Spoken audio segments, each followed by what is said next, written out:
ஷேய் எப்பா விஷ்ணு பேசுகிறேன்ப்பா. இப்போ பஞ்சாயத்து போர்டு உள்ள கணக்கு எடுக்கார்.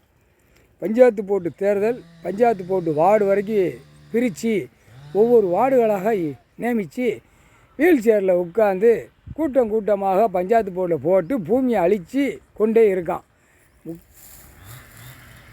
100க்கு 100 பஞ்சாயத்து போர்டு கணக்கில் இருந்தால் வெளியே வருவான் பூமி அழிக்கிறதுக்கு, ஆணும் பெண்ணும். அப்போ கணக்கு பஞ்சாயத்து போர்டு கீழே வார்டில் நான் நிற்கேன், எனக்கு இத்தனை வீடு இருக்குது, இவ்வளோ நகை இருக்குது, இவ்வளோ பணம் இருக்குது, பேங்கில் நான் இவ்வளோ வாங்கியிருக்கேன், பேங்கில் வட்டி இருக்குது, வாரக்கடை இருக்குது, எல்லாம் வாங்கியிருக்கேன்னு கணக்கு கொடுத்துருப்பான். அப்போ வார்டில் கணக்கு போட்டாச்சு.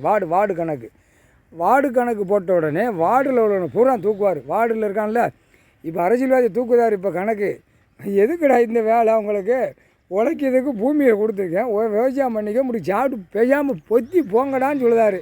அப்போ இந்த வார்டு கணக்கு பிடிக்கணும்ல, பிடிச்சி உள்ளதுக்கு தெரியணும்லப்பா. கணக்கு போட்டார். வார்டு உள்ளே பயஞ்சிருப்பான். எனக்கு இவ்வளோ சொத்து இருக்குது, இவ்வளோ வீடு இருக்குது, இத்தனை வீடு இருக்குது, இவ்வளோ நகை இருக்குது, இவ்வளோ இடம் இருக்குது, இவ்வளோ சொத்து காட்டியிருப்பான். சொத்து விவரம் காட்டியிருப்பான். சொத்தோட உனக்கு இப்போ வா பஞ்சாயத்து போட்டு வார்டுக்கு போட்டார். 3/4